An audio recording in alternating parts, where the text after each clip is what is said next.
வணக்கம் ஃப்ரெண்ட்ஸ். லட்சுமி அவர்கள் எழுதிய மங்களாவின் கணவன் அத்தியாயம் 6. பெரியோர்களின் கண்காணிப்பு இல்லாத நிலையில் மணல் பரப்பிலே அவன் அருகில் மங்களா உட்கார்ந்து கொண்டிருந்தாள். ஆனாலும் மிகவும் கண்ணியமாகத்தான் நடந்து கொண்டான். அத்தான் வசந்திற்கு மட்டும் அப்படி ஒரு சந்தர்ப்பம் கிட்டியிருந்தால் அவள் தோலை 1000 தடவை தட்டி பேசியிருப்பான். கைகளை பல தடவை ஆசையுடன் பிடித்து கொண்டிருப்பான்.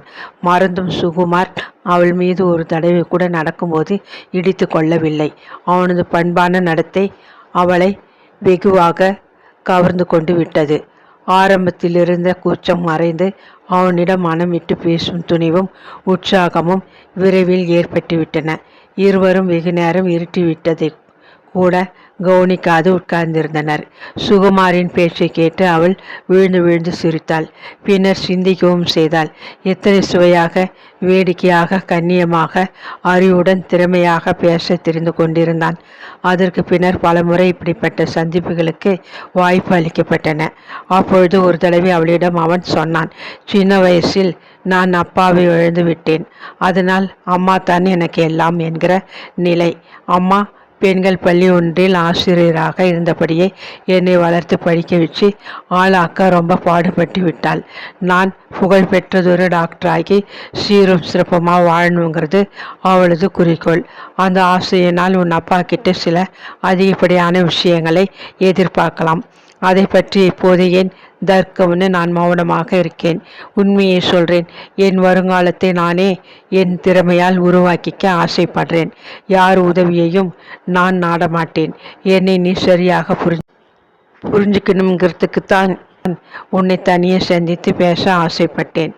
உங்கள் மனசு எனக்கு புரிகிறது. உள்ளம் நெகிழ்ந்து போய்விட்டால் மங்களா. உங்கள் அப்பா உன்னை எனக்கு கல்யாணம் செய்து கொடுக்கறதையே பெருசா நான் நினைக்கிறேன். அதுக்கு மேலே நான் எதுவும் எதிர்பார்க்கவில்லை. மங்களாவுக்கு அவனை மிகவும் பிடித்து விட்டது. எத்தனை நல்ல மனம் இவருக்கு பூரித்து போய்விட்டாள். நிச்சயதார்த்தத்தின் போது அப்பா மாப்பிள்ளைக்கு உடைகளுக்கென்று தட்டில் கனமானதொரு கடித உரையை வைத்தார். அதை தன் கையால் தொடவும் கூட அவன் மறுத்துவிட்டான். ஜெகதீசனும் பிடிவாதமாக இருந்தார்.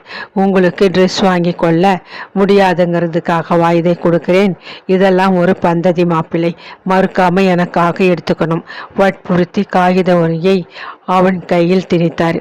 நிச்சயதார்த்தமான பின்பு சில தினங்கள் கழித்து அவனுக்கு நல்ல காய்ச்சல், வாந்தியும் வயிற்று வலியும் அதிகமாகிவிடவே அவன் வேலை பார்த்து வந்த அதே மருத்துவமனையில் அனுமதிக்கப்பட்டான். வெறும் ப்ளூ காய்ச்சல் 2 நாளில் சரியாகிவிடும். டாக்டர் இல்லையா, அதுதான் இந்த தடப்புடல் என்றுதான் ஜெகதீசன் நம்பிவிட்டார். விரைவில் காரியங்களில் மும்மரமாக இறங்கிவிட்டிருந்தார். திருமண அழைப்பிதழ்களை அச்சகத்திலிருந்து எடுத்து வந்த அப்பா மேஜை மீது வைத்தார்.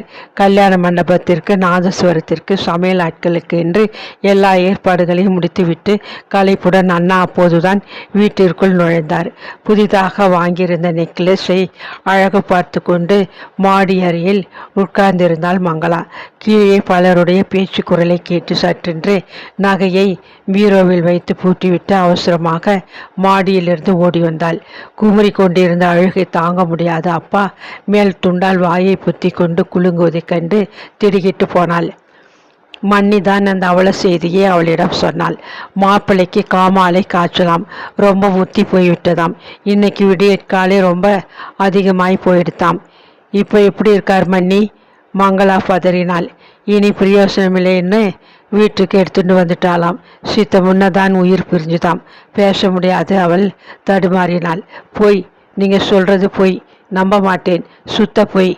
மங்களா ஆவேசம் வந்தவள் போல கத்தினாள். உடனடியாக ஓவென்று அலறி அழுதாள்.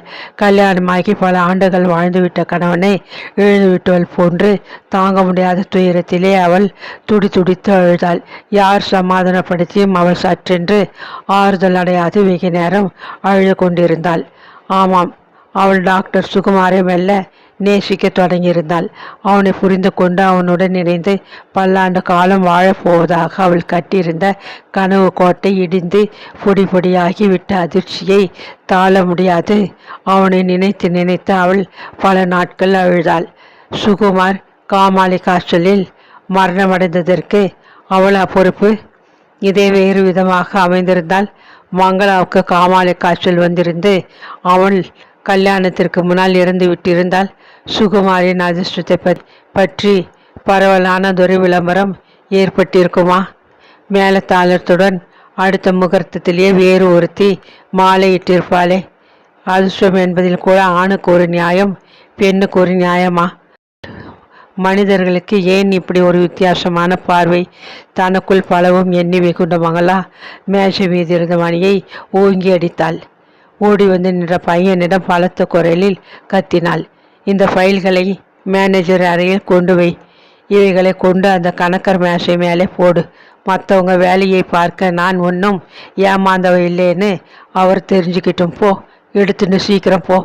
அடிப்பட்ட புலியாக கோபத்துடன் சீறினாள். தாயிலா பெண் என்ற அப்பாவுக்கு மங்களா மீது அதிகமானதொரு பரிவு. அதனால் அவள் அவரது உயிராக்கி விட்டிருந்தாள். குழந்தைக்கு கார் அனுப்ப மறக்காதே, பள்ளிக்கூடம் கிட்டதான் இருக்கு. ஆனால் அவள் நடந்து வர வேண்டாம். அந்த பக்கம் போக்குவரத்து நெரிசல் அதிகம். எனக்கே பார்க்க தலை சுத்துறது. குழந்தை வண்டிகளை தாண்டி கொண்டு எப்படி வருவா? பத்திரம் மறந்துடாதே. மருமகள் அனுசியாவை அப்பா தினமும் எச்சரிப்பது வழக்கம். சங்கரா, குழந்தை பசியோட வந்திருக்கா. சீக்கிரம் காஃபியையும் டிஃபனையும் எடுத்துட்டு வா. உன் கதையெல்லாம் அப்புறம் பேசிக்கலாம். சமையல்காரரிடம் சத்தம் போடுவார். தலைவலியாம்மா? அடடா, லேசா ஜுரம் கூட அடிக்கிறதே. டாக்டர் கணேசனுக்கு ஃபோன் பண்ணுறேன். நீ இன்னைக்கு காலேஜ் போக வேண்டாம், பேசாமல் படுத்துக்கோ.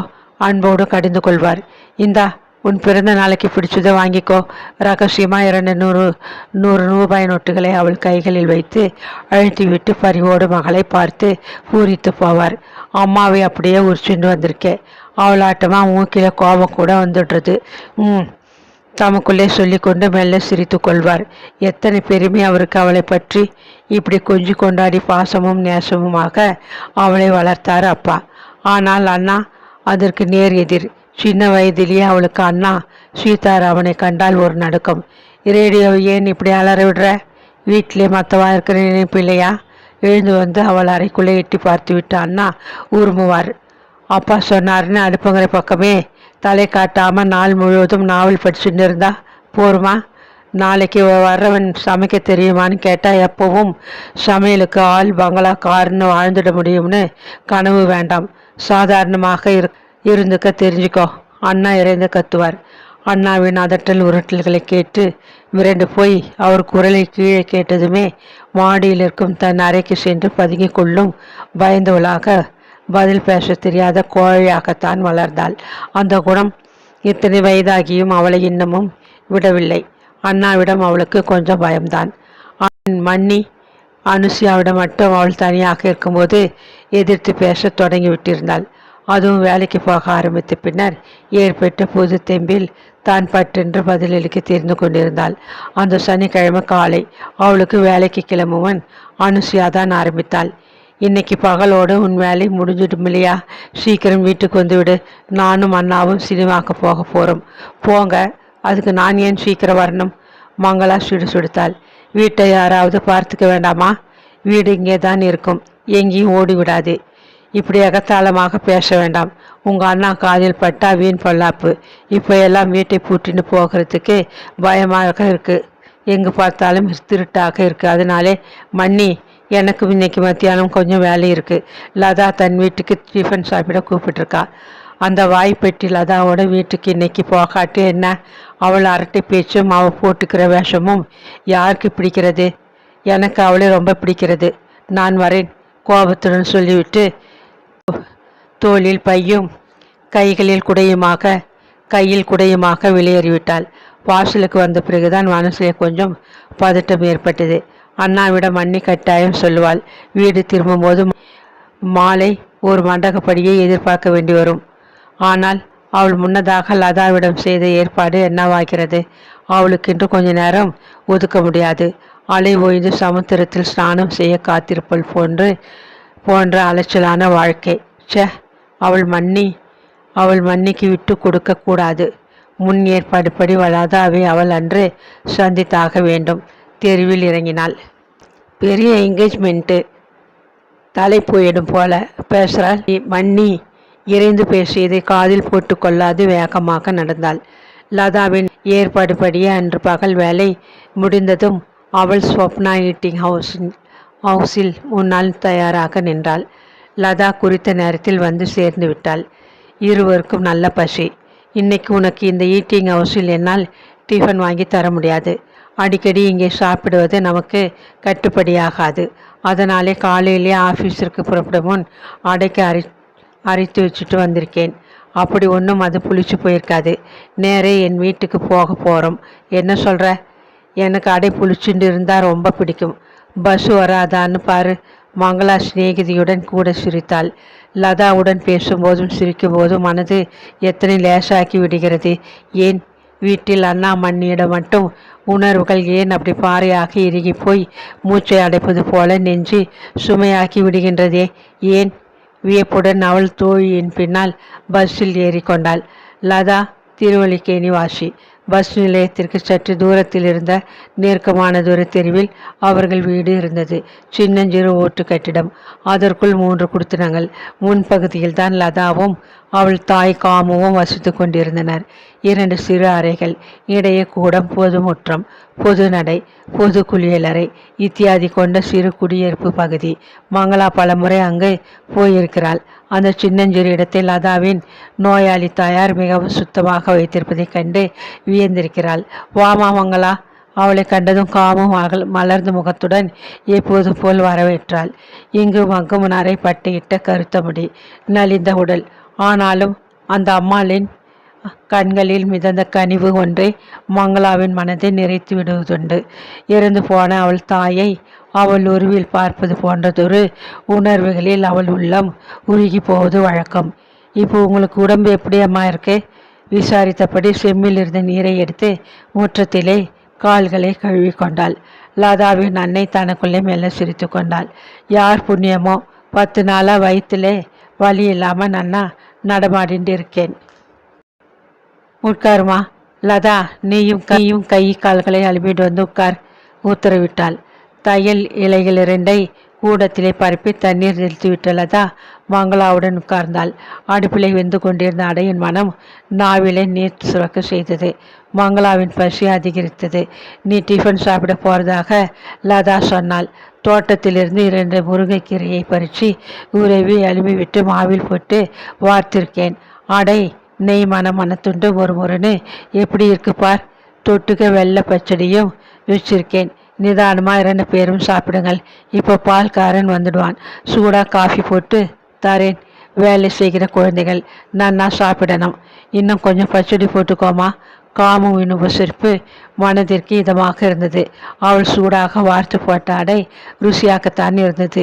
தோழியுடன் பேசி சிரித்தபடி அடைய மெல்ல சுவைத்து சாப்பிட்டாள். காஃபியும் சூடாக வந்தது. குடித்துவிட்டு சிறிது நேரம் இருவரும் கதைகள் பல பேசி சிரித்து கொண்டிருந்தனர்.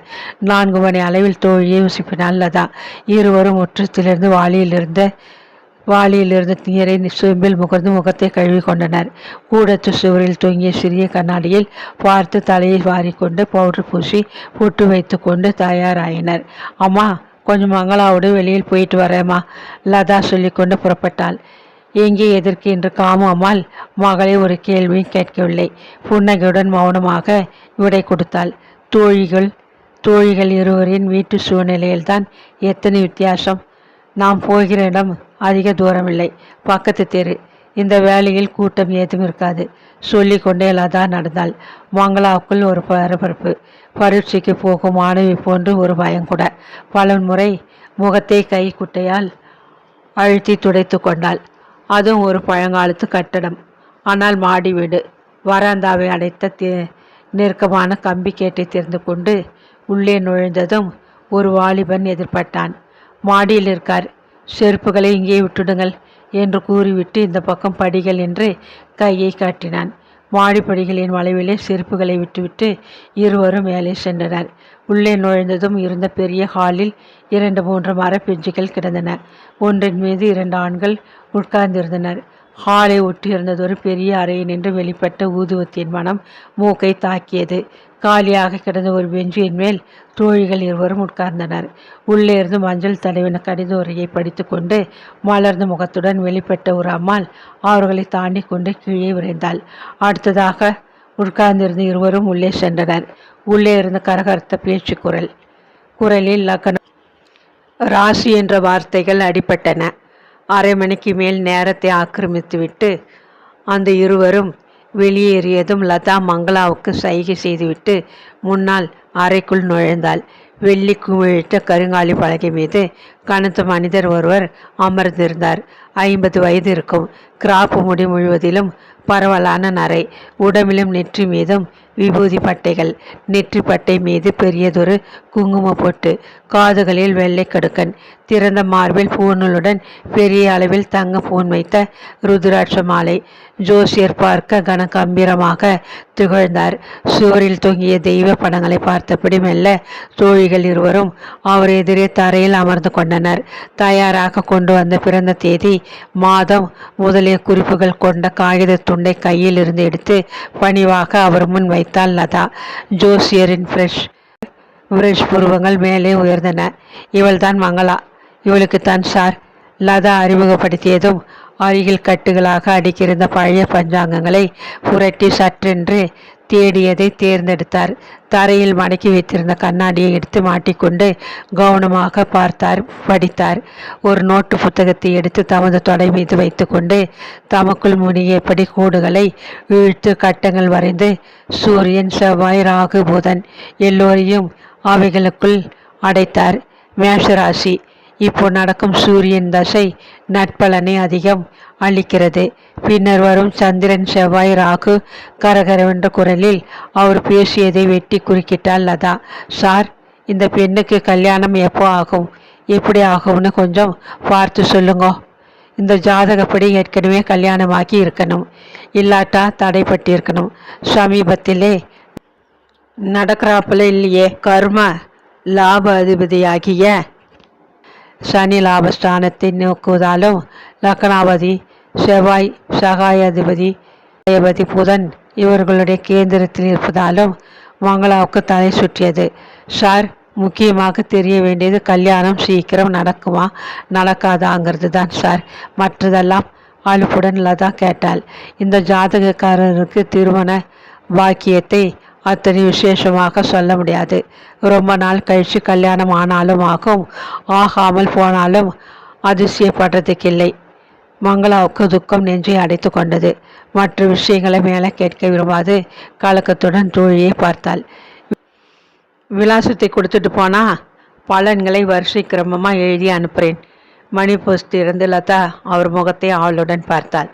விஸ்தாரமாக பலன்களை எழுதி கொடுக்கறதுக்கு 20 ரூபாய்கள் எடுத்துக்கிறேன். பணத்தை எண்ணி அவர் முன் வைத்துவிட்டு தோழியின் தோளை தொட்டு எழுப்பியபடி கிளம்பினாள். வெளியே வந்து லதா சிரித்தாள். ஏன் அப்படி சிரிக்கிற? என்னை பற்றி அவர் சொன்னதை கேட்டு உனக்கு சிரிப்பாக வருதா?